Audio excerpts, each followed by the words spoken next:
Hello बच्चों, स्वागत है आपके अपने यूट्यूब चैनल कैरियर जंक्शन पर। आज मैं आप लोगों को मैथ्स पढ़ाने के लिए प्रस्तुत हुआ हूं। अगर मैं मैथ की बात करूं तो सबसे पहले मैं मैथ के सिलेबस की चर्चा यहां पे करेंगे और मैथ की सिलेबस की चर्चा करने के बाद ही हम आगे क्लास को स्टार्ट करेंगे। आइए सबसे पहले हम सिलेबस की चर्चा कर लेते हैं। देखिए सर, अगर सिलेबस की बात किया जाए तो सिलेबस आपके मैथ सब्जेक्ट में दो प्रकार से आपका डिवाइडेशन हुआ है। जैसे पहला पार्ट जो मैथ का है वो है एडवांस मैथ और दूसरा क्या है, अर्थमेटिक पार्ट। अब देखिए, एडवांस मैथ आप लोगों को समय बचाने के लिए हमने पहले ही सिलेबस लिख दिया है बोर्ड पे। आइए देख लेते हैं। देखिए, अगर मैथ की बात करें तो मैथ आपका क्या हुआ, दो पार्ट में डिवाइड हुआ। इसको दो पार्टों में हम पढ़ेंगे। सबसे पहले हम एडवांस मैथ कवर करते हुए अर्थमेटिक की तरफ बढ़ेंगे। अब आइए सबसे पहले हम अर्थमेटिक की चर्चा कर लेते हैं। अर्थमेटिक में आपको सबसे पहले आप जानते होंगे कि अर्थमेटिक को बोला जाता है अंक गणित। और विभिन्न किताबों में विभिन्न प्रकार के जो भी शिक्षक या एजुकेटर पढ़ाते हैं, सबका अपना अपना तरीका है किस पार्ट को किधर रखना है। कुछ लोग नंबर सिस्टम को अर्थमेटिक में पढ़ाते हैं और कुछ लोग अर्थमेटिक को नंबर सिस्टम को एडवांस में पढ़ाते हैं। तो आइए हम चर्चा कर लेते हैं। देखिए, अर्थमेटिक की बात करूं तो अर्थमेटिक के पार्ट नंबर 1 में हमको क्या पढ़ने का शेड्यूल रहेगा। सबसे पहले हम पढ़ेंगे टाइम एंड वर्क पढ़ेंगे। टाइम एंड वर्क का मतलब होता है कि समय एवं काम। और दूसरा आपका जो टॉपिक आएगा, इसमें आएगा पाइप एंड सिस्टर्न।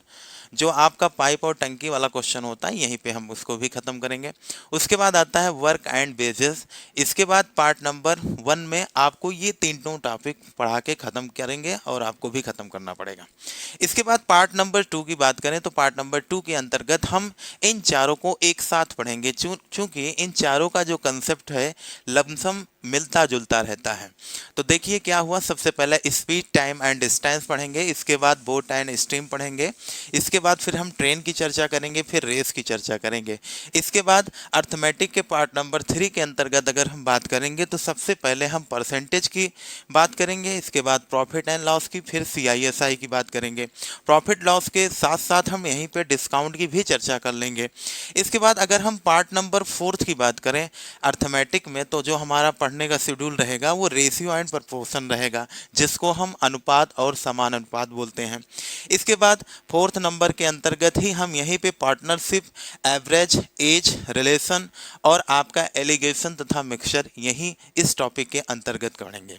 यहाँ पे नीचे आपका स्थान न होने के कारण यहाँ पे रख दिया हूँ पार्ट नंबर 4 को। इस तरीके से अर्थमेटिक के पढ़ने का हमारा शेड्यूल रहेगा। इसके बाद जब हमारा अर्थमेटिक नाम का टॉपिक खत्म होगा तो हम क्या करते हैं, इधर चले आते हैं एडवांस मैथ की तरफ। एडवांस मैथ में सबसे पहले आपको नंबर सिस्टम पढ़ना है, फिर अलजेब्रा पढ़ना है। इसके बाद तब LCM और HCF की चर्चा करेंगे, जिसको लासा एवं मासा कहा जाता है।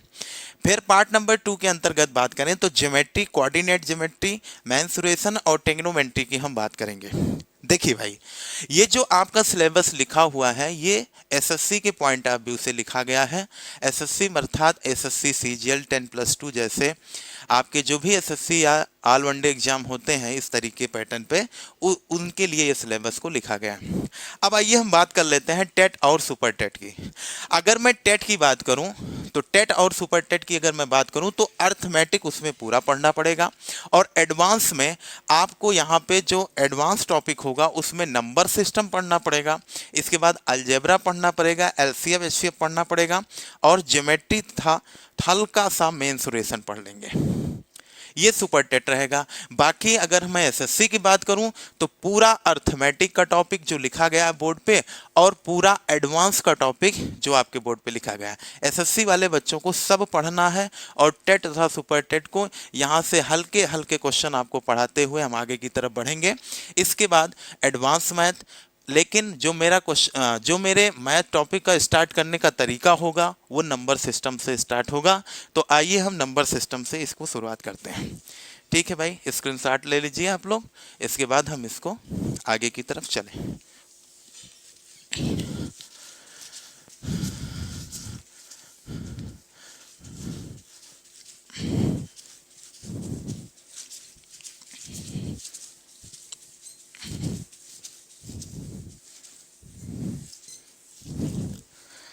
अब देखिए, अगर मैं नंबर सिस्टम की बात करूं, नंबर सिस्टम की बात करूं, नंबर सिस्टम के अंतर्गत अगर मैं मैथ्स की बात करूं तो सबसे पहले आपको ये जानना पड़ेगा कि नंबर सिस्टम में क्या क्या चीज़ों को पढ़ना है और कैसे कैसे पढ़ना है। तो देखिए, नंबर सिस्टम नाम का टॉपिक जो है ये एक ब्रॉड टॉपिक है और इसमें बहुत सारी विभिन्नताएं भरी होती हैं, या मैं कह सकता हूं कि ये बहुत ही वेरिएशन से भरा हुआ टॉपिक होता है नंबर सिस्टम। और नंबर सिस्टम में क्या होता है कि चीज़ें जो होती हैं इंटरलिंक होती हैं, इनका कुछ कंसेप्ट आपको विभिन्न प्रकार के चैप्टरों में आपको मिलता रहेगा, तो वहाँ से चीज़ों को कोरिलेट कर करके हम आपको यहाँ पे पढ़ाएंगे। अब आइए, अगर हम नंबर सिस्टम की बात करें तो नंबर सिस्टम को अगर हिंदी में मैं बोलूं तो इसको बोला जाता है संख्या पद्धति। और नंबर सिस्टम के टॉपिक में सबसे पहले मैं पढ़ूंगा क्लासिफिकेशन ऑफ नंबर। क्या पढ़ाऊंगा भाई? Classification of number. Classification number की मतलब हुआ कि संख्याओं का वर्गीकरण, संख्याओं का वर्गीकरण। संख्याओं का वर्गीकरण क्या होता है? तो संख्याओं के वर्गीकरण में सबसे पहले जो चीजें हम यहाँ पे चर्चा करने वाले हैं क्लासिफिकेशन के अंतर्गत, वो आपका होगा क्लासिफिकेशन ऑफ नंबर, संख्याओं का वर्गीकरण। अब अगर हम संख्याओं के वर्गीकरण की बात करें तो जो संख्या होगी यहाँ पे, अर्थात जो नंबर होगा, वो आपका दो पार्टों में डिवाइड होगा। जो संख्या होती है वो क्या होती है? दो पार्टों में डिवाइड होती है।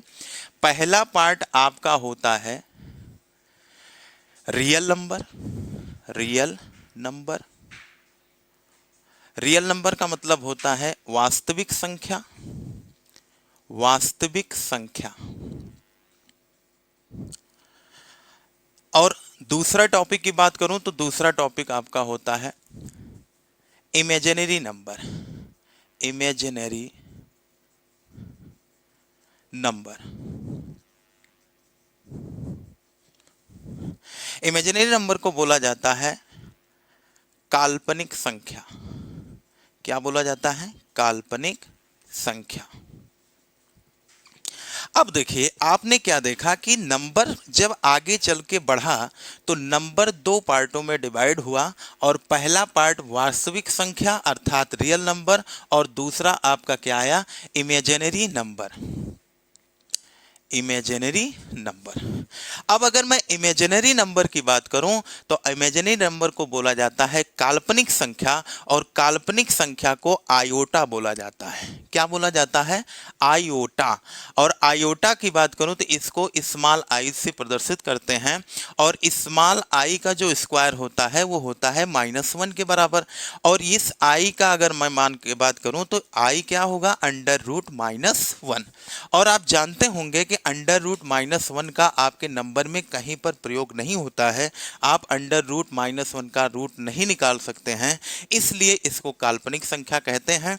यहाँ से केवल एक ही क्वेश्चन पूछता है कि इमेजिनरी नंबर जो आपके काल्पनिक संख्या होता है, इसको किससे प्रदर्शित किया जाता है तथा उस सिंबल का मान क्या होता है। तो काल्पनिक संख्या आपकी क्या होगी? आयोटा से प्रदर्शित किया जाता है। क्या कहा जाता है? आयोटा। और इसको स्मॉल आई से प्रदर्शित करते हैं, और स्मॉल आई का जो स्क्वायर होता है वो -1 के बराबर होता है, और आई का मान क्या होगा? √-1। अब क्या हुआ कि जो नंबर हुआ वो इमेजिनरी नंबर का जो नंबर पार्ट 2 है, इमेजिनरी नंबर जो है, ये यहाँ पे बस इतनी ही चीज़ों को आपको जानने की आवश्यकता है। अब मैं अगर आगे की बात करूं तो रियल नंबर, और रियल नंबर ही हमारे जीवन में इसका प्रयोग होता है, और पूरा मैथमेटिक्स आपका रियल नंबर पे आधारित होती है, ना कि इमेजिनरी नंबर पे। तो आइए हम चर्चा कर लेते हैं। हमारे जो सिलेबस में है वो रियल नंबर है, और रियल नंबर की मैं बात करूं तो आप जानते हैं ये रियल नंबर आगे चल करके दो पार्टों में डिवाइड हो जाता है। पहले नंबर की अगर मैं बात करूं तो पहला आपका होता है इंटीजर नंबर। क्या होता है? Integer number. इंटीजर नंबर को क्या बोला जाता है? पूर्णांक संख्याएं। क्या बोला जाता है भाई? पूर्णांक संख्याएं। और दूसरे टॉपिक की बात किया जाए इसमें तो उनको बोला जाता है डेसिमल नंबर। क्या बोला जाएगा? Decimal number. और डेसिमल नंबर को हम बोलते हैं, डेसिमल नंबर को हम बोलते हैं दशमलव संख्याएं। क्या बोलते हैं भाई? दशमलव, दशमलव संख्याएं। अब देखिए मैथ में सबसे पहले क्या निकल के आया? सबसे पहले डिजिट आई, और डिजिट के बाद क्या निकल के आए? डिजिटों को मिला मिला के क्या बना? नंबर बना। और नंबर आपका पहले दो पार्ट में डिवाइड हुआ, real number, imaginary number.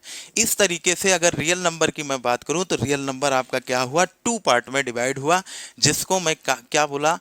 Integer number या पूर्णांक संख्याएं। या और इसके बाद दूसरे, अगर मैं दूसरे टॉपिक की बात करूं तो क्या निकल के आया? डेसिमल नंबर आया। और डेसिमल नंबर की मैं बात करूं तो डेसिमल नंबर क्या बोलाता है? दशमलव संख्या। जैसे जैसे अगर मैं बात करूं कि पूर्णांक संख्याएं क्या है, सबसे पहले मैं क्या बात करूंगा? पूर्णांक संख्याएं क्या है। फॉर एग्जाम्पल, अगर मैं इसको एग्जाम्पल से समझाने की कोशिश करूं तो जो संख्याएं पूरी होती हैं, जैसे 5, 6, 7, 8, 9, 10 डॉट डॉट, या हम कह सकते हैं 1000। ठीक है। अब देखिए अगर मैं 5, 6, 7, 8, 9, 10 या 1000, 100, 259 इस तरीके के नंबर की अगर मैं बात कर रहा हूं तो ये संख्याएं क्या है? पूरी संख्याएं हैं। और इस संख्याओं को क्या बोला जाता है? पूर्णांक संख्याएं बोला जाता है। इंटीजर को क्या बोला जाता है? पूर्णांक बोला जाता है। जैसे एग्जांपल हो गया आपका 5 हो गया, 7 हो गया, 1 हो गया, 2 हो गया, डॉट डॉट। जितनी भी संख्याएं हैं वो क्या हैं? पूर्ण संख्याएं हैं। ठीक है। अब ये पूर्ण संख्या हो गई। लेकिन अगर मैं डेसिमल नंबर की बात करूंगा तो डेसिमल नंबर यहाँ पे 3 पार्टों में डिवाइड होता है। जैसे जैसे अभी आपने देखा कि जो नंबर हुआ, 1 हुआ, 2 हुआ, 3 हुआ, 4 हुआ, 5 हुआ, डॉट डॉट। मैं ये भी कह सकता हूं कि संख्या रेखा, जैसे संख्या रेखा को आप जानते होंगे कि क्या होता है? 0 होता है, 1 होता है, 2, 3 डॉट डॉट क्या होता है? इनफाइनाइट तक। और इसके बाद इधर संख्या रेखा के बाईं तरफ क्या नंबर होते हैं? ऋणात्मक संख्याएं होती हैं, और ये भी कहाँ तक होती हैं? इनफाइनाइट तक होती हैं। अब जैसे देखिए क्या हुआ कि इंटीजर आपका क्या हुआ? 0 से लेके इनफाइनाइट तक पॉजिटिव, और 0 से लेके नेगेटिव इनफाइनाइट तक आपके क्या हुए? ये भी पूर्ण संख्याएं हुए। लेकिन आप जानते होंगे 1 और 2, 3, 4, 5 ये तो पूर्णांक संख्याएं हैं। लेकिन इन्हीं पूर्णांक संख्याओं के बीच में कुछ नंबर ऐसे होते हैं, जैसे कहा जाता है 1.2, 1.1, 1.4, 1.5, 2.3, 1000। जैसे जैसे मान लीजिए 100.43 लिखा जाए, तो ये सब संख्याएं क्या हुई? ये सब डेसिमल नंबर आपका हुआ, क्योंकि ये संख्याएं पूरी नहीं है। जैसे 2.3 का मतलब ये हुआ कि 3 बनने में कुछ कमी है, और 2 से ये संख्या क्या है? ज्यादा है, और 3 से क्या है? कम है। तो क्या ये संख्या पूरी हुई? ये संख्या आपकी पूरी नहीं है। और जो संख्या आपकी पूरी नहीं होगी, अर्थात उस पर दशमलव लगेगा, वो सारी की सारी संख्याएं कहाँ चली जाती हैं? डेसिमल नंबर के अंतर्गत जाती हैं। अब आपको समझ में आ गया होगा कि पूर्णांक संख्याएं और डेसिमल नंबर में क्या अंतर होता है। तो पूर्णांक संख्याएं क्या होती हैं? माइनस इनफाइनाइट से लेके प्लस इनफाइनाइट तक की जितनी संख्याएं होती हैं वो सब क्या होती हैं? पूर्णांक संख्याएं होती हैं। और इन्हीं के बीच में जो आपके डेसिमल नंबर होते हैं, जो पूर्ण संख्याएं नहीं होती हैं, वो क्या कहलाती हैं? डेसिमल नंबर कहलाती हैं। और डेसिमल नंबर की बात किया जाए तो जैसे 0.5 हुआ पहला, और दूसरे कैटेगरी की बात करूं तो जैसे कहे 0.5555 इनफाइनाइट तक। इसके बाद तीसरे टॉपिक की इसमें बात करूं तो जैसे मान लो कह दे 0.54234129778 डॉट डॉट इनफाइनाइट तक। तो क्या हुआ कि जो आपका डेसिमल नंबर हुआ, ये डेसिमल नंबर आगे चल करके दो लमसम आपका जो डेसिमल नंबर है ये 3 पार्टों में डिवाइड होता है। क्या होता है डेसिमल नंबर? आइए इसको समझ लेते हैं। इसके अगर मैं पार्टीशन की बात करूं तो इसके कितने पार्ट हुए? 3 पार्ट हुए। देखिए पहले पार्ट की अगर मैं बात करूं तो यहां पे क्या होता है? पहला पार्ट होता है शांत दशमलव। पहला पार्ट क्या होता है? शांत दशमलव, जिसको बोलते हैं टर्मिनेटिंग डेसिमल। और इसके बाद अगर मैं दूसरे की बात करूं तो दूसरा होता है आपका अशांत दशमलव। क्या होता है? अशांत आवर्ती दशमलव। ठीक है। इसके बाद अगर मैं तीसरे टॉपिक की बात करूं, तीसरे डेसिमल का टाइप, तो तीसरा डेसिमल जो होता है वो होता है अशांत अनावर्ती दशमलव। आइए अब हम इन तीनों की चर्चा कर लेते हैं कि इन तीनों को कैसे पहचाना जाए। जैसे जैसे अगर मैं आपसे कहूं 0.5, अब 0.5 क्या है? एक डेसिमल नंबर है। 0.5 क्या है? एक डेसिमल नंबर है। अगर मैं 0.5 को आगे चल के मैं इसको अगर तोड़ूंगा, थोड़ा सा इसको अगर फ्रैक्शन में लिखना चाहूंगा तो क्या लिख पाऊंगा? 5/10। और 5 एकम 5, 5 दुनाई 10, तो कितना आ गया? 1/2।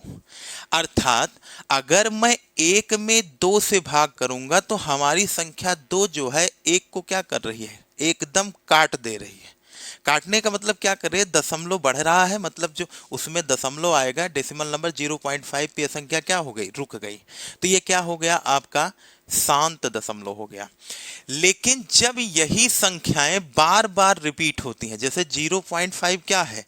एक, जैसे यहाँ पे अगर मैं एग्जांपल की बात करूं तो यहाँ पे क्या होगा? 0.5 क्या हो जाएगा? एक शांत डेसिमल, मतलब शांत दशमलव हो जाएगा। चूंकि 0.5 क्या हो गया? रुक गया है। और जो संख्याएं कटते हुए दशमलव के बाद रुक जाती हैं उनको क्या बोलते हैं? शांत दशमलव बोलते हैं।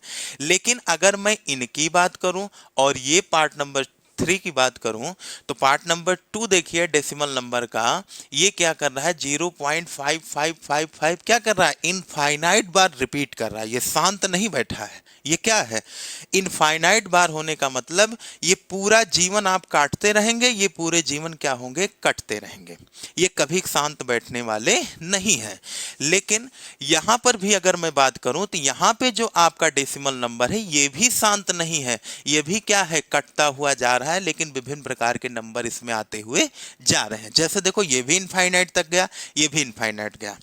जब हम किसी भी जब ऐसा डेसिमल नंबर हमारे पास आए जो डेसिमल नंबर लगातार क्या हो? बढ़ता रहे, कटता रहे, उसको काटते रहिए और कभी वो कटे ना, अर्थात वो कभी शांत ना बैठे, इनफाइनाइट बार कटे, तो उसको क्या बोलेंगे?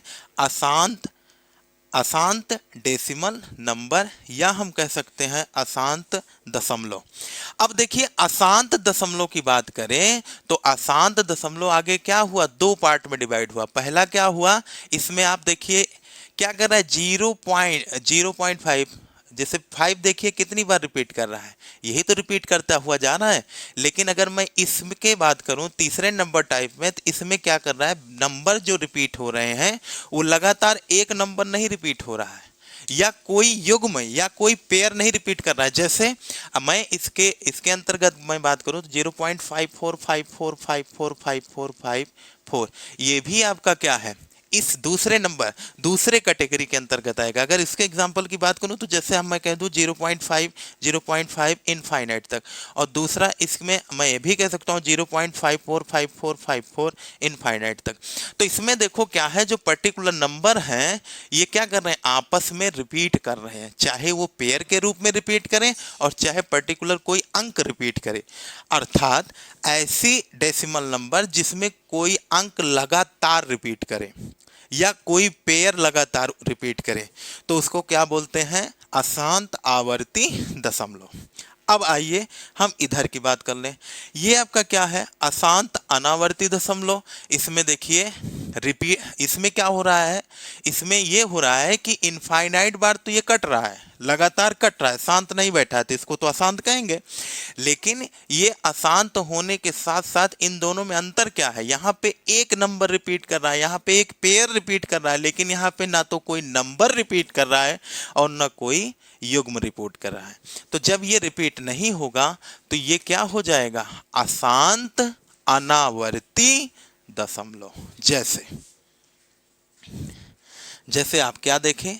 0.545 मान लो 1 2 3 4 7 8 1 9 कुछ भी हो, तो ये सब क्या कहलाएंगे? अशांत अनावर्ती दशमलव कहलाएंगे। सबसे पहले आप सब लोग जो है इसका स्क्रीनशॉट आप ले सकते हैं, इसके बाद हम आगे की तरफ बढ़ें।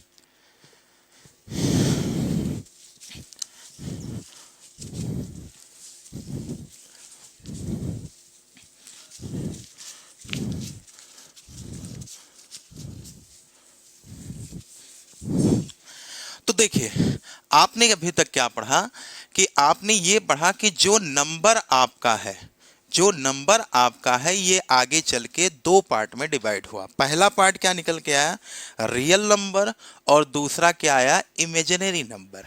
रियल नंबर की चर्चा हमने क्या की? बाद में की। सबसे पहले हमने बताया कि इमेजिनरी नंबर को स्मॉल आई से प्रदर्शित करते हैं, जिसका फुल नाम क्या होता है? आयोटा। और इसका जो स्मॉल आई का मान होता है √-1 होता है। इंटीजर में आपने देखा जो आपका इमेजिनरी नंबर था ये आगे चल के जैसे ही दो पार्ट में डिवाइड हुआ तो क्या आ गया? डेसिमल नंबर, और क्या आया? Integer number. तो देखो, सबसे पहले जो इंटीजर आया, इंटीजर इंटीजर आया, फिर क्या आया? डेसिमल आया, डेसिमल नंबर। ये क्या हुआ? पूर्णांक हुआ। और ये क्या हुआ आपका? दशमलव संख्या हुई। अब देखिए, इंटीजर का मतलब आपको हमने बताया कि प्लस माइनस इनफाइनाइट से लेके क्या हुआ? 0 आया बीच में, और प्लस इनफाइनाइट तक की संख्याएं क्या कहलाती हैं? इंटीजर कहलाती हैं। लेकिन कुछ संख्याएं ऐसी होती हैं जो आपका क्या होता है? दशमलव के रूप में निकल के आती हैं। और दशमलव संख्याओं की अगर मैं बात करूं तो दशमलव संख्याएं क्या हुई? कितने रूपों में निकल के? दशमलव संख्या आपकी 3 रूपों में निकल के आई। पहली संख्या क्या आई? शांत दशमलव, शांत दशमलव। और दूसरा क्या आया? अशांत दशमलव, अशांत दशमलव। अशांत दशमलव एवं आवर्ती, इसको हम कह सकते हैं आवर्ती अशांत दशमलव, अशांत दशमलव। फिर आपने क्या देखा? अनावर्ती, अनावर्ती अशांत दशमलव, अशांत दशमलव। अब देखिए, शांत दशमलव में आपने क्या देखा? इसका एग्जांपल देखे 0.5, आपने ये भी देखा कि 2.5, ये भी क्या है? शांत दशमलव ही होगा। लेकिन अगर पूर्णांक एग्जांपल की बात आपसे करूं तो आपने ये देखा कि 1 2 4 5 500 इस तरीके की जो भी संख्याएं होती हैं वो इंटीजर पार्ट होता है। अब देखो, शांत आपने देखा 0.2.5। इसके बाद आवर्ती अशांत की बात करूं तो इसमें आपका क्या हुआ? 0.5 0.5 डॉट डॉट इनफाइनाइट तक। और ये क्या हुआ? 0. मान लो 5 55 54 ले लो, 54 54 54 इस तरीके से हुआ। तो ये संख्या क्या हुई? अशांत है, बार बार कट रही है। लेकिन इसमें क्या है कि संख्या एक रिपीट कर रही है, इसमें एक पेयर रिपीट कर रहा है। जब जब संख्या रिपीट करेगी दशमलव के बाद या कोई पेयर रिपीट करेगा तो आवर्ती अशांत दशमलव के अंतर्गत उसको हम रखेंगे। और इसके एग्जाम्पल की बात करूं तो इसमें आपने ये देखा था कि अनावर्ती अशांत दशमलव क्या होता है? अशांत तो ये भी होगा लेकिन इसमें कोई पेयर या कोई नंबर रिपीट करता हुआ नहीं नजर आएगा। ठीक है, तो इसमें कोई नंबर या पेयर रिपीट नहीं कर रहा है, तो इसलिए क्या हुआ? अनावर्ती अशांत दशमलव। अब यहीं पर हम एक चीज की चर्चा और कर लेते हैं, रैशनल नंबर, रैशनल नंबर और इनरेशनल नंबर, इनरेशनल नंबर। देखिए भाई, हम इंग्लिश के कोई टीचर नहीं है, अगर कहीं पे स्पेलिंग एरर होगी माफ़ करिएगा, आप लोग समझते रहिएगा।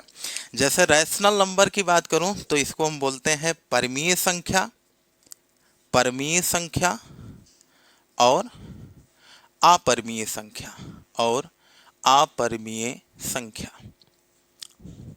अब देखिए, परिमेय संख्या और अपरिमेय संख्या, रैशनल नंबर और इनरैशनल नंबर। इनरैशनल को क्या बोलते हैं? अपरिमेय संख्या। रैशनल को क्या बोलते हैं? परिमेय संख्या। हाँ, अब यहाँ पे हम बात कर लेते हैं कि परिमेय संख्या अपरिमेय संख्या, थोड़ा सा ये चर्चा कर लें कि होती क्या है। परिमेय संख्या ऐसी संख्याएं होती हैं जिनको P अपान Q के रूप में लिखा जाए और जहां Q नॉट इक्वल्स टू 0। अर्थात जब भी किसी संख्या को हम क्या करेंगे, जब भी हम किसी संख्या को P अपान Q के फ्रैक्शन पार्ट में हम लिखेंगे और जो नीचे का आपका हर होगा वो 0 के बराबर नहीं होना चाहिए, तो ऐसी स्ट्रक्चर को, ऐसे लिखे जाने वाले स्ट्रक्चर को हम क्या बोलेंगे? परिमेय संख्या बोलेंगे। जैसे अगर मैं बात करूं परिमेय संख्या और अपरिमेय संख्या में, तो देखिए, जैसे परिमेय संख्या में सबसे पहला महत्वपूर्ण जो आपका एग्जाम्पल होता है 22/7।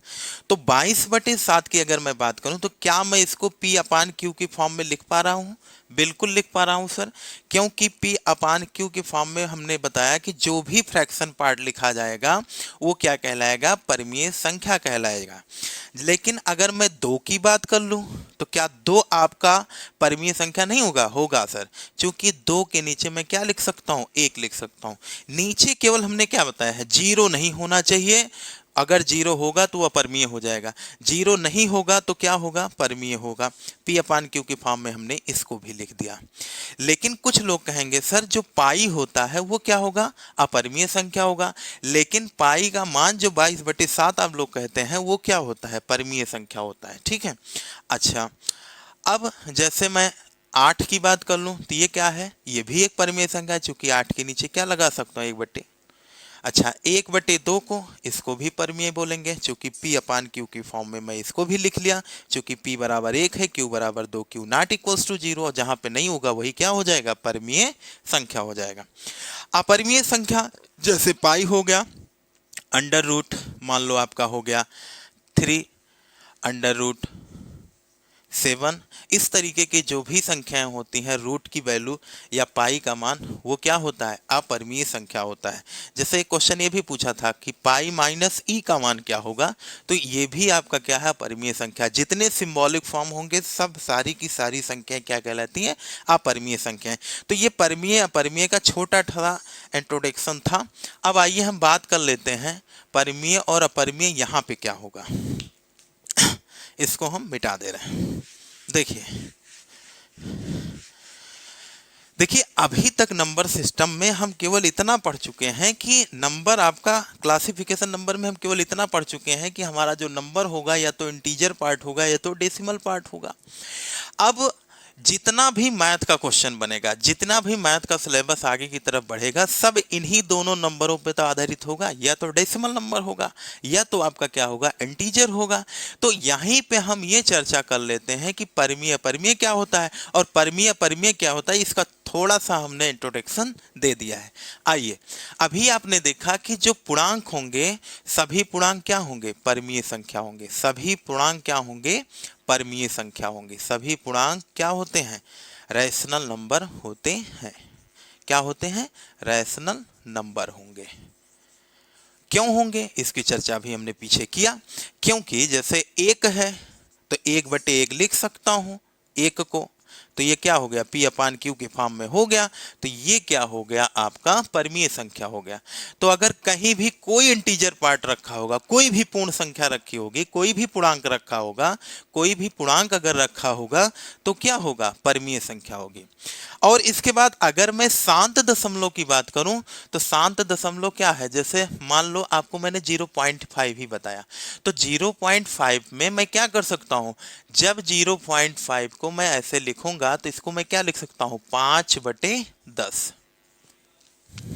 5 क्या होगा? 10 होगा। और 5/10 को जब मैं काट दूंगा तो 5 × 5 = 10, कितना आ गया? 1/2। 2, और इसको भी तो मैंने P अपान Q के फॉर्म में लिख दिया। तो P अपान Q के फॉर्म में लिखने के कारण ये क्या हो गया, परिमेय संख्या हो गया। अच्छा भाई, अब अगर मैं अनावर्ती अशांत दशमलव की बात करूं तो अनावर्ती दशमलव को मैं क्या लिख सकता हूं, इसको 0.5, जो अंक बार बार रिपीट करता है हम उसके ऊपर बार लगा करके ऐसे भी प्रदर्शित कर सकते हैं। अब जैसे 5454 हुआ, 0.5454, तो इसके ऊपर भी हम क्या लगा सकते हैं, बार लगा सकते हैं। अब देखो 0.54, जैसे अनावर्ती अशांत दशमलव को हम क्या किए, 0.5555, ये क्या है, इनफाइनाइट तक है। तो इसको अगर मैं बार की फॉर्म में लिखूंगा तो क्या लिखूंगा, 0.5 बार लिख सकता हूं। इसको क्यों ऐसा लिखूंगा, ये जब मैं आगे आपको डेसिमल नंबर पढ़ाऊंगा, वहां से जो क्वेश्चन आते हैं वो कराऊंगा, तो उसको ब्रीफली वहां पे हम उसकी चर्चा करेंगे। लेकिन अभी यहाँ पे हमारा उद्देश्य यह है रेशनल और इनरेशनल के पॉइंट ऑफ व्यू से। तो देखो 0.5 पे क्या होता है कि जब हम क्या करते हैं, इसको चेंज करते हैं, तो इसके नीचे देखो ये क्या है, 0.5 बार लगा हुआ। जितने अंक पे बार लगा होता है उतना हम क्या कर देते हैं, नीचे 9 बढ़ा देते हैं। और जैसे हो गया 0.3 बार, ये भी क्या है, आवर्ती अशांत दशमलव ही तो है। तो इसको भी मैं क्या लिख सकता हूँ, 3/9, और 3 एक कम 3 त्रिका 9, 1/3। तो इसको भी P अपान Q के फॉर्म में लिख सकता हूँ, इसको भी P अपान Q के फॉर्म में लिख सकता हूँ। इसी तरीके से 0.545454 डॉट डॉट इनफाइनाइट तक है, तो इसको भी मैं क्या लिख सकता हूँ, 0. क्या लिख सकता हूँ, 54 का बार लिख सकता हूँ। अगर मैं इसको चेंज करूं P अपान Q के फॉर्म में, तो मैं क्या लिख सकता हूं, 54 बटे कितना अंक रिपीट हो रहा है, 5454, दो अंक। तो जितना अंक रिपीट करेगा दशमलव हटने के बाद उतना 9 नीचे आ जाएगा। ये 9 आता क्यों है, इसकी चर्चा हम करेंगे आगे। अभी ये चैप्टर पूरा 1 दिन का सिलेबस होगा, उसको हम पढ़ेंगे। ये हो गया। तो यहां पर भी तो इसको मैं P अपान Q के फॉर्म में लिख पा रहा हूं। तो आवर्ती अशांत दशमलव के दोनों टाइप को मैं किसके फॉर्म में लिख पा रहा हूं, P अपान Q के फॉर्म में लिख रहा हूं। और नीचे Q नॉट इक्वल टू 0, कहीं पे 0 भी नहीं है।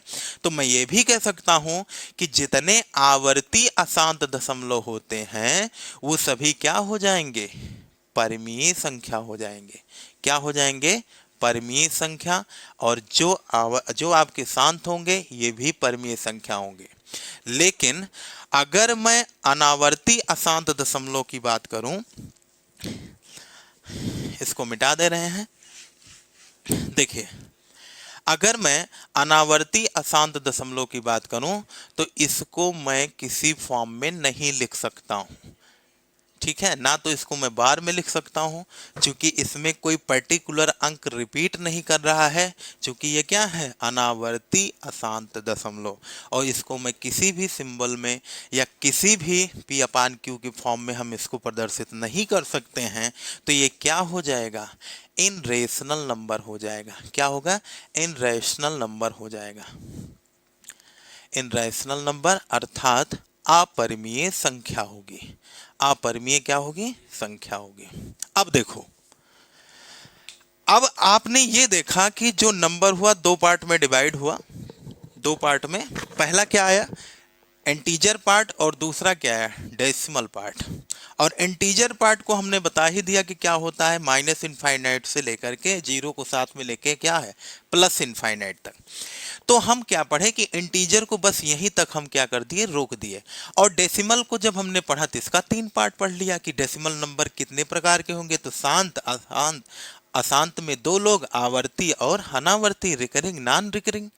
और इसको क्या बोलेंगे, टर्मिनेटिंग डेसिमल। इसको बोलेंगे, क्या बोलेंगे, इसको बोलेंगे रिकरिंग, बट क्या रिकरिंग हो गया। इसका इंग्लिश मीनिंग अगर बात करूं मैं तो इसको बोलते हैं नॉन टर्मिनेटिंग बट रिकरिंग, और इसको बोलते हैं non terminating but not recurring, ठीक है।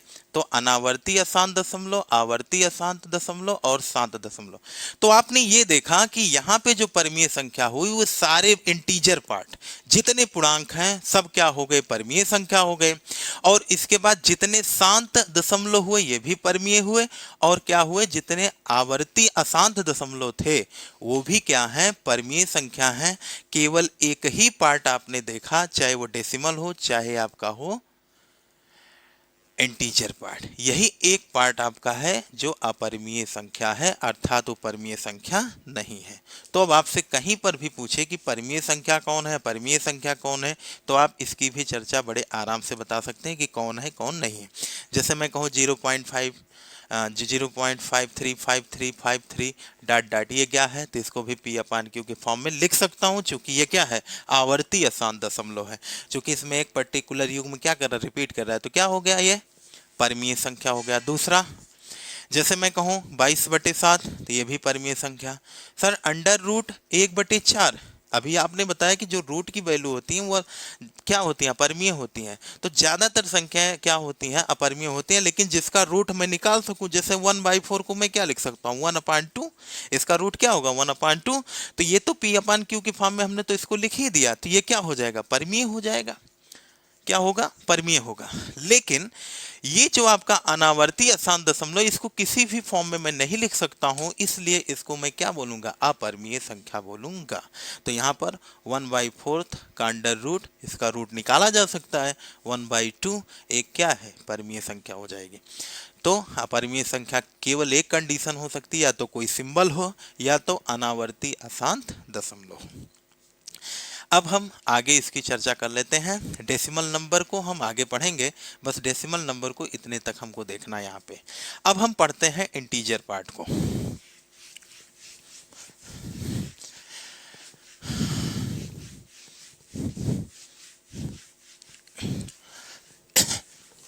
अब देखिए अगर हम इंटीजर की बात करें, इंटीजर का मतलब होता है पूर्णांक।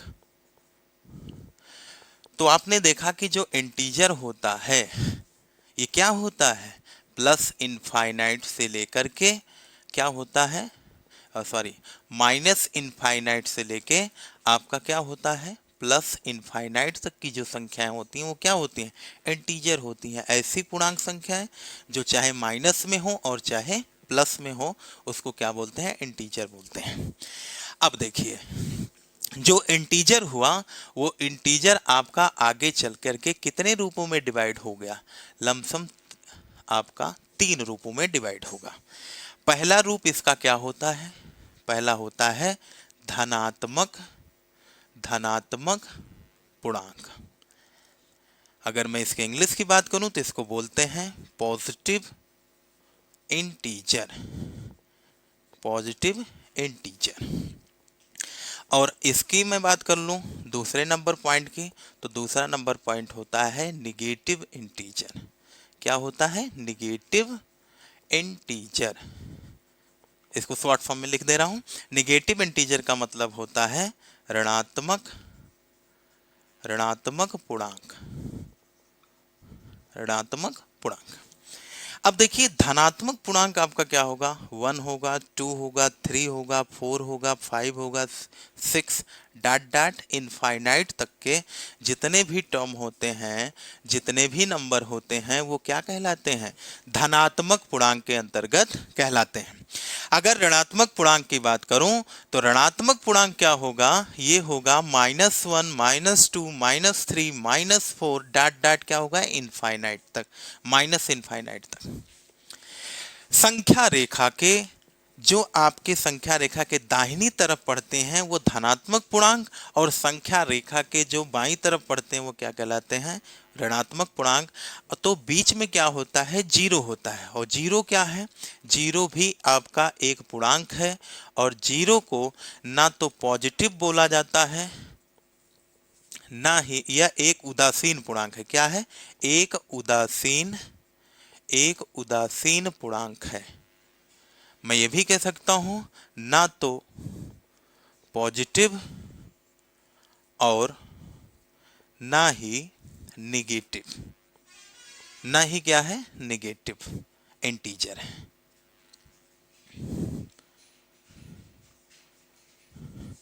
तो जीरो क्या है, जीरो ना तो आपका एक पॉजिटिव इंटीजर है और ना ही निगेटिव इंटीजर है।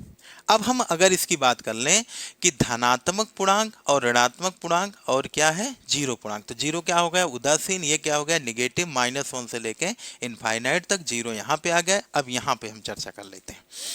ये आपके धनात्मक पूर्णांक हो गए जब इस पॉजिटिव इंटीजर में जीरो को जोड़ दिया जाता है, 0 1 2 3 4 5 6 इनफाइनाइट तक। तो ये सारी संख्याएं क्या कहलाती हैं? होल नंबर कहलाते हैं। क्या कहलाती हैं? होल नंबर, जिनको बोला जाता है पूर्ण संख्या। क्या बोला जाता है? पूर्ण संख्या। या मैं एक टॉपिक की और बात कर लेता हूं इसी पे। जैसे धनात्मक पूर्णांक जो होगा, जैसे ये क्या होगा, 1 से लेके इनफाइनाइट तक होगा, और इसी नंबर को हम नेचुरल नंबर भी बोलते हैं, जिनको क्या बोलते हैं? प्राकृतिक संख्या। तो प्राकृतिक संख्या क्या होती है? जितने पॉजिटिव इंटीजर होते हैं। तो ऑल पॉजिटिव इंटीजर जो होते हैं वो क्या होते हैं? All positive integer. ये क्या होंगे?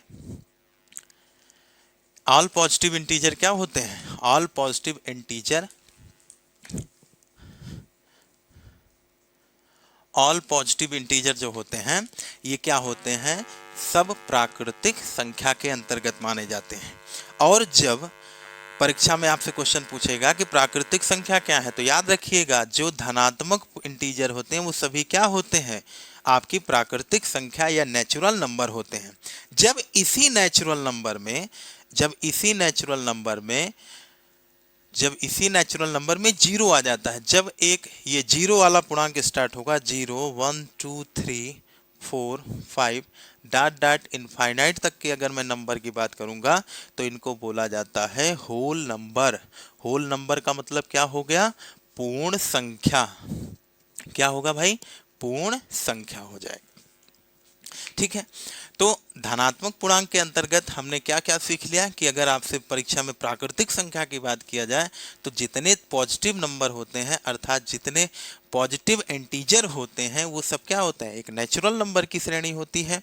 और इसके आगे की अगर मैं बात करूं कि नेचुरल नंबर में जब मैं जीरो को लाके जोड़ देता हूं तो क्या हो जाता है? यही प्राकृतिक संख्या क्या हो जाती है? पूर्ण संख्या हो जाती है। तो आपने यहाँ पे देखा कि पूर्णांक को कैसे कैसे पहचाना जाएगा, कैसे कैसे पार्टों में डिवाइड होते हैं। तो आपसे पूछेगा कि जीरो क्या है, तो जीरो ना तो पॉजिटिव इंटीजर ना तो नेगेटिव इंटीजर। और ऑल पॉजिटिव इंटीजर किसके बराबर होते हैं? प्राकृतिक संख्या के बराबर होते हैं। और जब प्राकृतिक संख्या में अर्थात 1 से लेके इनफाइनाइट तक पॉजिटिव इंटीजर में जब हम जीरो को ऐड कर देते हैं तो वही चीज क्या होता है? होल नंबर कहलाता है, जिसको क्या बोलते हैं? पूर्ण संख्या बोलते हैं। तो परीक्षा में पूर्ण संख्या बोलेगा या आपसे इंटीजर पार्ट पूछेगा तो आप सारी चीजों को बता सकते हैं। रेशनल, इनरेशनल, इतनी चीजों को मैं आपको पढ़ा चुका हूं। अब देखिए इसके आगे की अगर हम चर्चा करें तो आगे आपसे क्वेश्चन परीक्षा में पूछा जाता है नंबरों से ही। सम संख्या जिसको बोला जाता है इवन नंबर। क्या बोला जाता है? Even number. और दूसरा आपका होता है विषम संख्या। विषम संख्या को क्या बोलते हैं? विषम संख्या आपकी होती है ऑड नंबर। ऑड नंबर बोला जाता है। जैसे सम संख्या और विषम संख्या की मैं बात करूं तो ऐसी पूर्णांक संख्याएं याद रखिएगा। इसमें क्या होगा, जैसे कुछ लोग क्या होते हैं कि सम विषम ऐसे याद करते हैं कि जो संख्या 2 से डिवाइड हो जाती है उसको बोलते हैं सम संख्या सर, और जो संख्या 2 से नहीं कटती है वो सभी संख्याएं क्या कहलाती हैं? विषम संख्या कहलाती है। लेकिन ये डेफिनेशन आपकी क्या है? सम विषम की गलत है। क्योंकि अगर सर सम संख्या 2 से कटने की बात मैं करूं तो आपका क्या हो गया? जैसे 2 हो गया, मान लो 4 हो गया, 5 हो गया, 4 हो गया, 6 हो गया, 6 2 8 हो गया, तो ये सब क्या है? कहेंगे कि सम है। लेकिन ये बताओ ये सारी संख्याएं सम आप कब मान रहे हैं? जब ये 2 से कट जा रही हैं। अगर 2 से ही मैं कटने की बात करूंगा तो 0.4 क्या है? जैसे 0.4 क्या है, जैसे 2.4 क्या है, 0.4 क्या है, 3.4 क्या है, 3.4 क्या है। तो ये सब संख्याएं क्या है? जैसे मैं कह लूँ 5.8, या मैं कह दूं कि 7 जैसे 7 आप कुछ भी मान लीजिए, जैसे 6 ही मान लीजिए, तो ये सब को क्या है? ये सब भी तो 2 से कटेंगे, और ये सब भी 2 से कटेंगे, तो ये भी क्या हो जाना चाहिए? सम संख्या होनी चाहिए, लेकिन ऐसा नहीं है। अब आइए इसके हम असली डेफिनेशन की बात करूं तो देखो क्या होता है, सम संख्याएं क्या होती हैं, ऐसी पूर्णांक संख्याएं, क्योंकि इसको इंटीजर के ही परिप्रेक्ष्य में पढ़ा जाएगा, ऐसी ऐसी पूर्णांक संख्याएं, ऐसी पूर्णांक संख्या जो दो से कटे, दो से पूर्णतः पूर्णतः विभाजित हो, पूर्णतः विभाजित हो, वह सम संख्या कहलाती है, वह सम संख्या कहलाती है।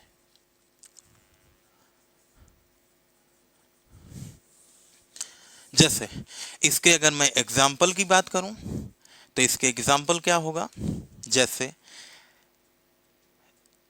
2, 4, 6, 8, 10 डॉट डॉट इनफाइनाइट तक।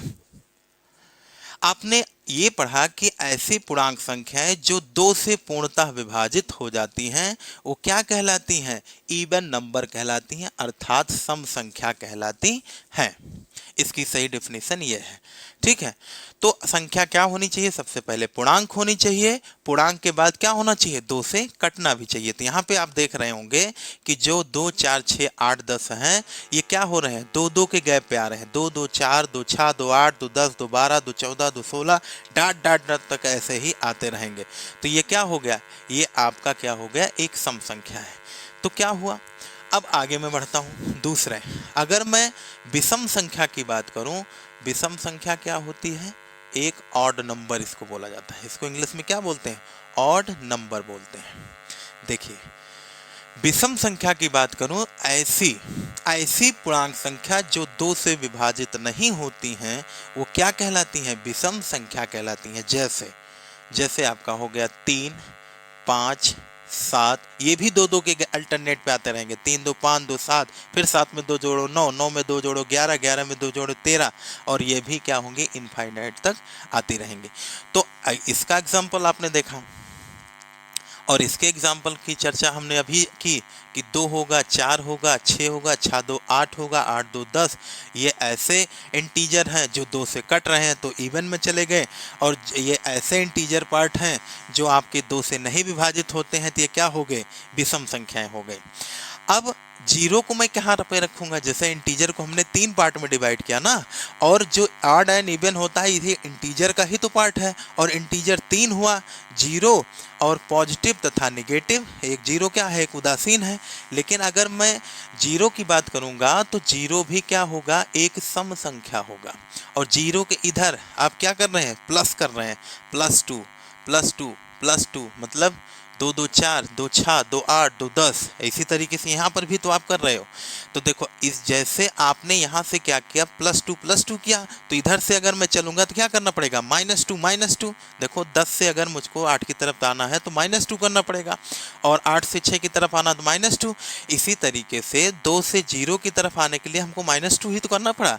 अब मैं अगर यहाँ पे मैं क्या करूंगा, 0 से -2 घटाऊंगा तो यहाँ पे क्या आ जाएगा, -2, फिर आ जाएगा -4, फिर -6, माइनस क्या आ जाएगा, 8, और डॉट डॉट कहाँ तक जाएगा, डॉट डॉट आपका चला जाएगा इनफाइनाइट तक, कहाँ तक, माइनस इनफाइनाइट तक, और यहाँ पे कहाँ तक जाएगा, प्लस इनफाइनाइट तक जाएगा। तो इसका मतलब ये हो गया कि जो आपके विषम संख्याएं होती हैं वो 0 से लेके प्लस इनफाइनाइट तक, लेकिन क्या होना चाहिए, अंतर 2, 2 का होना चाहिए। इसी तरीके से इधर की भी संख्या क्या होती है, माइनस इनफाइनाइट तक। तो अगर आपसे पूछा जाए कि सम संख्याएं कितनी हो सकती हैं तो सम संख्याएं अनंत हो सकती हैं।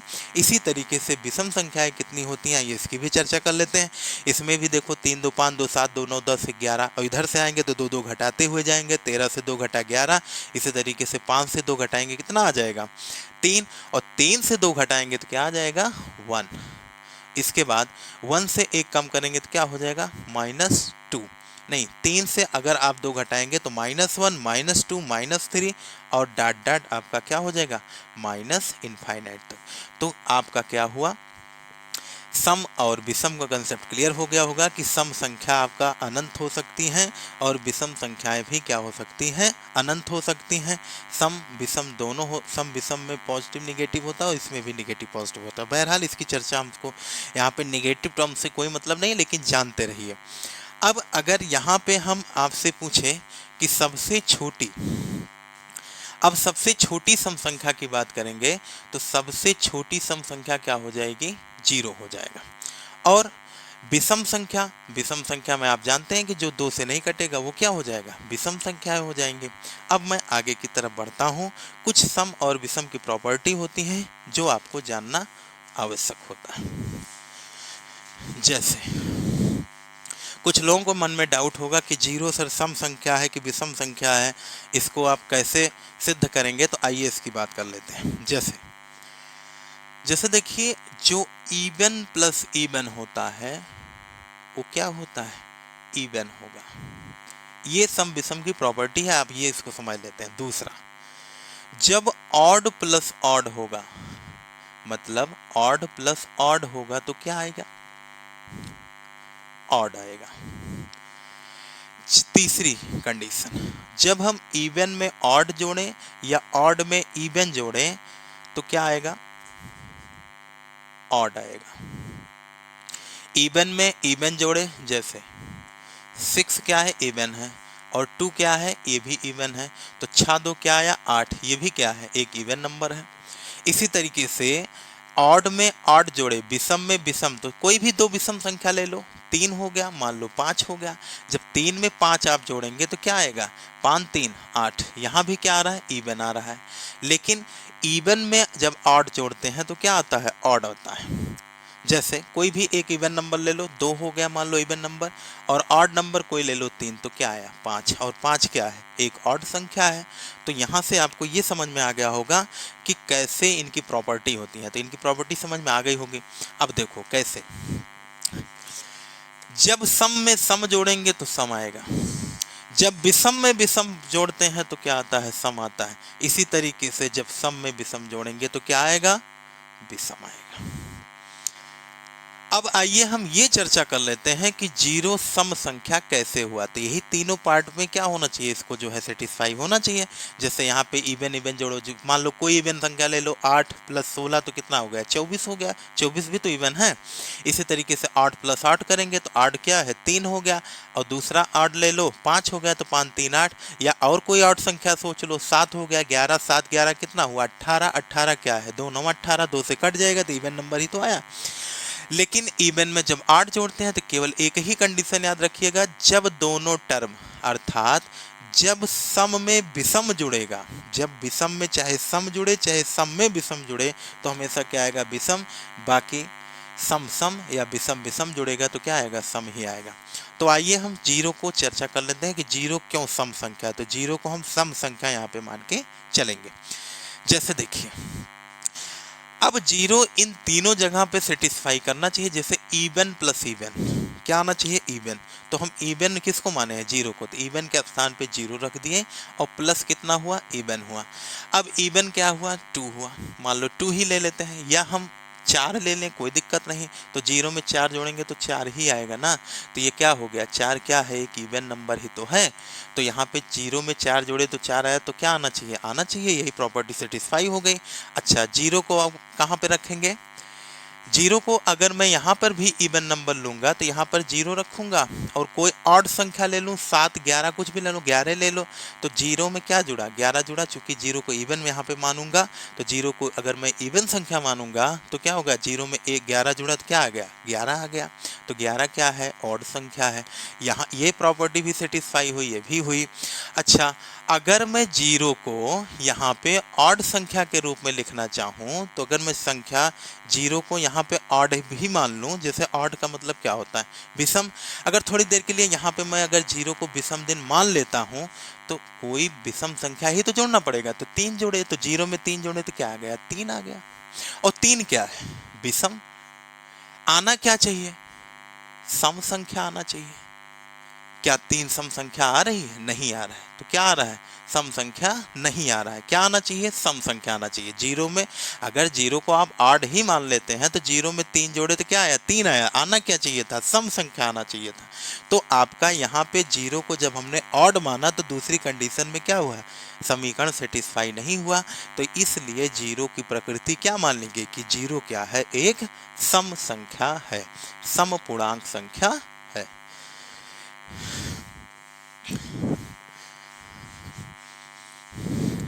अब हम आगे बात कर लेते हैं। अगले कंसेप्ट की बात अगर मैं करूं तो इसको बोलते हैं प्राइम नंबर। प्राइम नंबर से पहले आपको ये जानना होगा, हाँ, प्राइम नंबर को क्या बोलते हैं? अभाज्य संख्या कहते हैं। क्या बोलते हैं? अभाज्य संख्या। सम विषम का कंसेप्ट खत्म हो गया। अब आते हैं प्राइम नंबर पे। दूसरा क्या होता है? Composite number. क्या होता है? Composite number. Composite number. और कंपोजिट नंबर को क्या बोलते हैं? भाज्य संख्या। भाज्य संख्या। देखिए, यहाँ से भी क्वेश्चन टेट, सुपर टेट या छोटे छोटे एग्जामों में क्वेश्चन पूछ ही लिए जाते हैं। तो अगर आप एसएससी की तैयारी कर रहे हैं तो आपसे उम्मीद की जाती है कि ये सब चीज़ें आपको पता ही होनी चाहिए। अब देखिए, प्राइम नंबर और कंपोजिट नंबर की बात करूं तो अभाज्य संख्या और भाज्य संख्या क्या होती है, तो आइए इसकी चर्चा कर लेते हैं। अभाज्य संख्याएं वो संख्याएं होती हैं जो या तो स्वयं से कटें। देखिए, हम यहाँ पे लिखेंगे नहीं, इसकी परिभाषा को लिख नहीं रहे हैं, आप लोग समझ लीजिएगा। ऐसी संख्याएं जो या तो स्वयं से कटें या तो केवल एक से कटें। किससे कटें? दो चीजों से, स्वयं से या एक से विभाजित हो।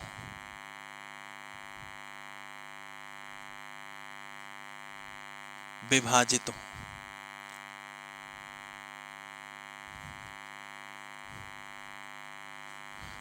तो वो संख्याएं क्या कहलाती हैं? अभाज्य संख्याएं कहलाती हैं। लेकिन अगर मैं कंपोजिट नंबर की बात करूं, भाज्य संख्या की बात करूं, तो भाज्य संख्या क्या होनी चाहिए? जो स्वयं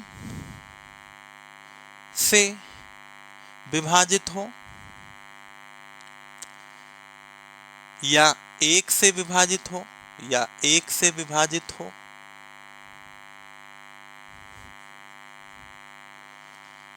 तथा किसी अन्य संख्या से भी विभाजित हो, अन्य संख्या से भी विभाजित हो, वह कंपोजिट नंबर कहलाती है। मतलब आपने क्या जाना? ऐसी संख्याएं जो या तो एक से कटें या स्वयं से कटें, वो क्या कहलाती हैं? प्राइम नंबर कहलाती हैं। और जो संख्याएं एक से, स्वयं से तो कटने के साथ साथ किसी अन्य संख्या से भी विभाजित हो जाती हैं, वो क्या कहलाती हैं? कंपोजिट नंबर या भाज्य संख्याएं कहलाती हैं। जैसे यहाँ पे अगर मैं बात करूँ भाज्य संख्या 5 की बात करूँ, तो 5 को कौन कौन काट सकता है? या तो एक काटेगा, या तो कौन काटेगा? 5 काटेगा। या तो ये स्वयं से कट रही, या तो एक से कट रही, इसलिए क्या हो गया? भाज्य संख्या। अच्छा, आगे मैं अगर 11 की बात कर लूँ, 13 की बात कर लूँ, या 19 की बात कर लूँ, 7 की बात कर लूँ, ये सब क्या है? भाज्य संख्याएं हैं। और अगर मैं अभाज्य संख्या की बात करूं तो अभाज्य संख्याएं भी क्या होती हैं? इनफाइनाइट होती हैं। तो अभाज्य संख्या अगर आपसे पूछी जाए कितनी होती है, तो इनफाइनाइट होती हैं। ऐसे ही भाज्य संख्या भी क्या होती है? इनफाइनाइट होती है। जैसे अगर मैं भाज्य संख्या की बात करूं तो जैसे हो गया 4 हो गया, 6 हो गया, 8 हो गया। तो 8 किससे किससे कटेगा? एक से भी कट जाएगा, स्वयं से भी कट जाएगा, 2 से भी कट जाएगा, और 4 से भी कट जाएगा। तो 8 क्या कर रहा है? 8 स्वयं से और एक से तो कट ही रहा है, लेकिन क्या कर रहा है? अन्य संख्याओं से भी तो विभाजित हो जा रहा है। तो ये संख्याएं क्या होंगी? अभाज्य संख्याएं होंगी। तो भाज्य अभाज्य का कंसेप्ट हमें लगता है कि आप लोगों को समझ में आ गया होगा। तो ऐसी संख्या जो स्वयं से कटे या एक से कटे, वो अभाज्य संख्या। और जो संख्या किसी तीसरी संख्या से कटने के साथ साथ स्वयं से और एक से कटती हैं, तो उन्हें क्या बोला जाता है? भाज्य संख्याएं बोली जाती हैं। इसके बाद हम आगे अब चर्चा करेंगे तीसरे टॉपिक की। इसमें बोला जाता है को प्राइम नंबर। को प्राइम नंबर। सर ये को प्राइम नंबर क्या होता है? को प्राइम को हिंदी में बोला जाता है सह अभाज्य संख्या। सह अभाज्य संख्या। अब सह अभाज्य संख्या क्या होती है? सह अभाज्य संख्या ऐसी दो या दो से अधिक अलग अलग संख्याओं का समूह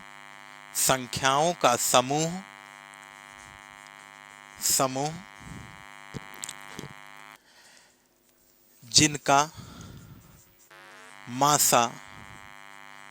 मासा एक होता है,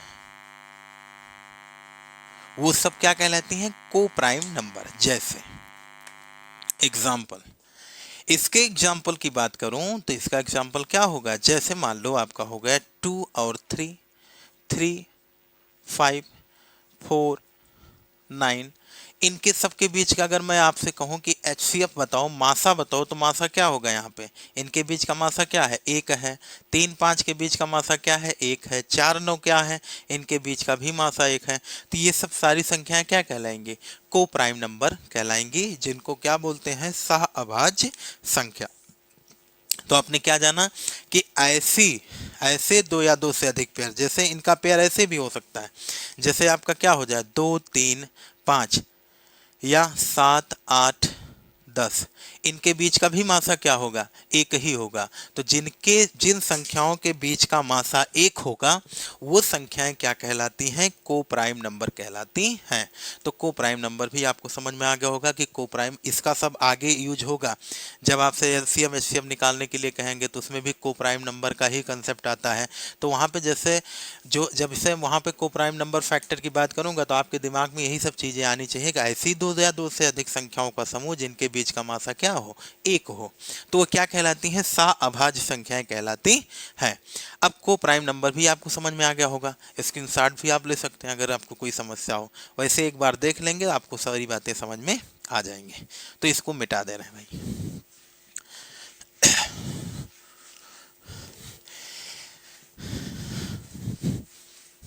इसके बाद एक कंसेप्ट और है, इसको पढ़ के इसके बाद क्लास को हम खत्म करेंगे।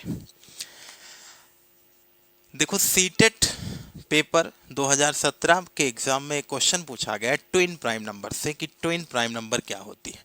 तो सबसे पहले आइए ट्विन प्राइम नंबर होता क्या है इसकी चर्चा कर लेते हैं। ट्विन प्राइम नंबर को बोला जाता है जुड़वा अभाज्य संख्या। जुड़वा अभाज्य संख्या। आपने दूसरा टॉपिक क्या पढ़ा था? को प्राइम नंबर। इन दोनों में आपका अंतर विभेद होना चाहिए, नहीं तो आप कंफ्यूज हो जाएंगे। दोनों को एक साथ पढ़िए। सह अभाज्य संख्या। सह अभाज्य संख्या। देखिए, ट्विन प्राइम नंबर वो नंबर होते हैं ऐसे दो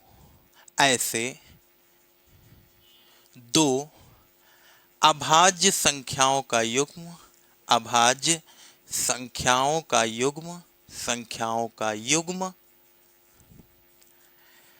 जिनके बीच का अंतर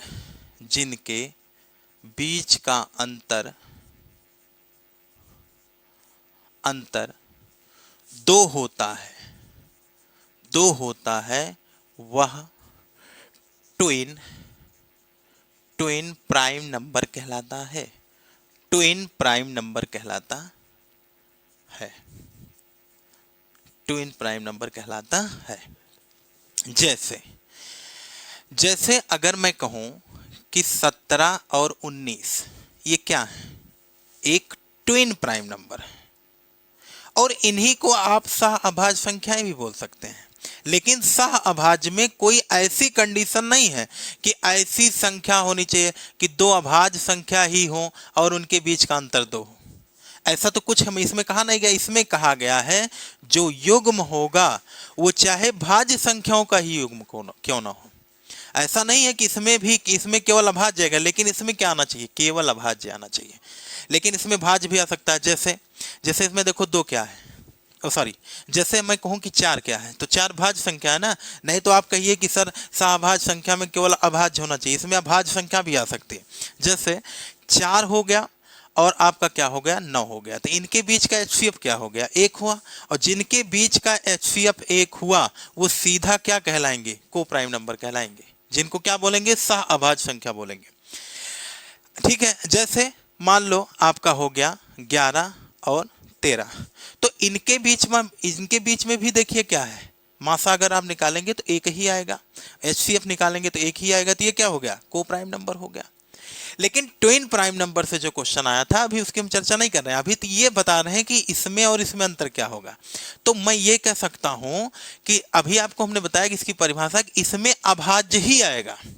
पहला चीज इसकी कंडीशन क्या है, ट्विन प्राइम नंबर की। ट्विन प्राइम नंबर का जो कंडीशन है उसमें सारी संख्या अभाज्य आएगा, क्योंकि जो पेयर बनेगा वो अभाज्य संख्या का ही बनेगा। और ऐसी अभाज्य संख्याओं का समूह जिनके बीच का अंतर 2 होता है वो ट्विन प्राइम नंबर कहलाती हैं। और ऐसी संख्याएं, ऐसे 2 पेयर, वो चाहे भाज्य ही क्यों ना हो, वो संख्या क्या हो, चाहे भाज्य ही ना हो, भाज्य क्यों ना हो, उन संख्याओं को क्या बोलते हैं, भाज्य, उन युग्मों को क्या बोलेंगे, को प्राइम नंबर बोलेंगे। इनके बीच का क्या होना चाहिए, केवल हमको एचसीएफ से मतलब है, एचसीएफ अगर 1 हुआ तो वो क्या होंगे, को प्राइम नंबर होंगे। ठीक है, चाहे वो भाज्य हो चाहे अभाज्य का जोड़ा हो, इससे हमारा कोई लेना देना नहीं है। बस अगर बीच का मासा 1 हुआ तो क्या हो जाएंगे, को प्राइम नंबर। लेकिन यहां पे क्या होना चाहिए, दोनों अभाज्य संख्या होनी चाहिए। लेकिन क्या यहां पे कोई जरूरत है कि दोनों अभाज्य संख्या हो, यहां पर तो है, लेकिन क्या यहां पर बन रही है, नहीं बन रही है। ठीक है, लेकिन यहां पे क्या होना चाहिए, जैसे मैं अगर 11-13 की भी बात कर लूं तो इन 2 अभाज्य संख्याओं के बीच का जो अंतर है, डिफरेंस है, वो कितना है, 2 है। तो ये क्या हो गया, ट्विन प्राइम नंबर हो गया। जैसे मैं अगर 3 और 5 की बात करूं तो इनके भी बीच का अंतर कितना है, 2, और दोनों अभाज्य संख्याएं भी हैं, और दोनों अभाज्य संख्याओं के बीच का अंतर क्या है, डिफरेंस। डिफरेंस क्या है, वो क्या है, 2 है। यहाँ पर भी दोनों अभाज्य हैं, यहाँ पर भी दोनों अभाज्य हैं, लेकिन यहाँ पे अभाज्य हो दोनों ये कोई जरूरत नहीं है। यहाँ पे आपको मासा याद करना है, एचसीएफ 1 हो इन दोनों के बीच का, चाहे भाज्य हो चाहे अभाज्य, अगर ऐसा हुआ तो को प्राइम का फैक्टर कहलाएगा। अगर ट्विन प्राइम नंबर की बात करेगा तो दोनों अभाज्य होना चाहिए। देखो 3, 5, 11, 13, 17, 19 से क्या है, ट्विन प्राइम नंबर है। और इनके बीच का डिफरेंस क्या होना चाहिए, 2, तो क्या कहलाएंगे, ट्विन प्राइम नंबर कहलाएंगे। अब देखिए क्वेश्चन क्या पूछा था, तो समझ में आ गया होगा कि ट्विन प्राइम नंबर और सह अभाज्य संख्याओं में अंतर क्या है। तो ट्विन प्राइम नंबर से क्वेश्चन ये पूछा गया था कि 1 से लेकर 100 तक कितने ट्विन प्राइम नंबर होंगे, कितने ट्विन प्राइम नंबर होंगे। तो इसका जो आंसर होगा वो होगा 8। ये क्वेश्चन आपका पूछा गया है, इसको आप देख लीजिएगा। वो कौन कौन से होते हैं उसको हम नेक्स्ट वीडियो में चर्चा करेंगे। ये और अगले वीडियो में ही हम आपको बताएंगे कि सबसे छोटा सम और विषम से क्वेश्चन कैसे आता है, कौन सा सबसे छोटी भाज्य संख्या, कौन सी अभाज्य संख्या होती है। आज का क्लास केवल एक इंट्रोडक्शन का क्लास था कि नंबर आखिर में होते क्या हैं। बाकी क्वेश्चन जो बनने वाले हैं वो वीडियो नंबर 2 से आपको मिलना शुरू हो जाएंगे कि कैसे कैसे क्वेश्चन पूछे जाते हैं। जैसे पूछ लेगा कि सबसे छोटी विषम संख्या क्या है, सबसे छोटी सम संख्या क्या है, सबसे छोटी भाज्य अभाज्य संख्याएं क्या हैं। तो इस प्रकार के जो भी क्वेश्चन आएंगे उसको हम अगले वीडियो में चर्चा करेंगे। इन सारी चीज़ों को चर्चा करेंगे। आपको हम क्या क्या पढ़ा चुके हैं, सबसे पहले क्लासिफिकेशन नंबर में आपने ये देखा कि हमारा 2 पार्ट में डिवाइड हुआ नंबर, इमेजिनरी और रियल नंबर, वास्तविक और काल्पनिक। काल्पनिक स्मॉल आई से आयोटा से प्रदर्शित किया गया। रियल नंबर आपका जो है 2 पार्टों में डिवाइड हुआ, पहला पार्ट इंटीजर पार्ट, दूसरा डेसिमल पार्ट, और डेसिमल आपका 3 पार्टों में डिवाइड हुआ। पहला पार्ट डेसिमल नंबर कहलाया आपका क्या, शांत दशमलव, अशांत दशमलव, परंतु वो क्या कर रहा था, आवर्ती कर रहा था, मतलब रिपीट कर रहा था, अशांत आवर्ती दशमलव। और जो तीसरा डेसिमल का टाइप था वो क्या था, अशांत अनावर्ती दशमलव था। फिर आपने देखा कि वहीं पे रेशनल और इनरेशनल नंबर को आपने देखा कि परिमेय संख्या और अपरिमेय संख्या क्या होती है। तो परिमेय को हमने बताया कि पी अपान क्यू की फॉर्म में लिखेंगे, जहाँ क्यू नॉट इक्वल्स टू 0 होगा वो क्या कहलाएगा, प्राइम नंबर कहलाएगा। और प्राइम नंबर में आपने देखा कि जितने इंटीजर पार्ट होते हैं वो सब क्या हो गए, प्राइम नंबर हो गए। फिर आपने देखा कि डेसिमल नंबर का जो फर्स्ट और सेकंड पार्ट था, जो फर्स्ट और सेकंड पार्ट था, जैसे आपने डेसिमल नंबर में फर्स्ट पार्ट क्या पढ़ा, फर्स्ट पार्ट में तो यही तो पढ़ा कि शांत दशमलव होता है, और क्या पढ़ा, अशांत आवर्ती दशमलव। ये दोनों क्या हो गए, परिमेय हो गए। केवल एक ही जगह तो आपको अपरिमेय संख्या मिली, कौन सा, जब अशांत अनावर्ती दशमलव मिलेगा, अर्थात आपका क्या होगा, नॉन टर्मिनेटिंग नॉट रिकरिंग। ये क्या होता है, अशांत अनावर्ती दशमलव, यही तो अपरिमेय संख्या हुआ। बाकी तीनों पार्ट उधर के क्या हुए, इंटीजर से लेकर के डेसिमल में कहाँ तक, शांत आवर्ती अशांत आवर्ती, ये भी तो आपके परिमेय संख्या हुए। तो अपरिमेय संख्या केवल क्या होगा, अनावर्ती अशांत दशमलव के जो पार्ट होंगे वो सारे के सारे क्या कहलाएंगे, इन रैशनल नंबर या अपरिमेय संख्या कहलाएंगे। फिर आपने परिमेय अपरिमेय में ये भी देखा कि जो सिंबॉलिक फॉर्म में होते हैं, जो सिंबल में लिखे होते हैं, वो भी सारी चीज़ें क्या कहलाती हैं, अपरिमेय संख्या कहलाती हैं। जैसे √3 हुआ, √7 हुआ, ये सब क्या हो गया, आपको इसको पी अपान क्यू की फॉर्म में नहीं लिख पाएंगे। जब नहीं लिख पाएंगे तो ये क्या हो जाएगा, अपरिमेय संख्या हो जाएगा। फिर आपने देखा कि √4, तो √4 को क्या लिख सकते हो, √4 को तो 2 लिखा जा सकता है, और 2 क्या है, एक इंटीजर ही तो है, और इंटीजर में जैसे 2 हो गया तो 2/1 2/1 लिख सकते हो ना। तो 2/1 लिखो तो ये किसके बराबर हो गया, पी अपान क्यू की फॉर्म में हो गया। तो जब पी अपान क्यू की फॉर्म में हमने जैसे ही लिखा वो क्या हो गया, रैशनल नंबर हो गया। बस यही आपको देखना था। तो ठीक है, अब हम वीडियो नंबर 2 में यहाँ से जो भी क्वेश्चन उठने वाले हैं वो सारी क्वेश्चन की चर्चा करेंगे, कुछ छोड़ेंगे नहीं। आज केवल इंट्रोडक्शन क्लास था, बाकी जो क्लास में कोई कमी हो या कोई सुझाव हो तो आप लोग बेहिचक दे सकते हैं। धन्यवाद।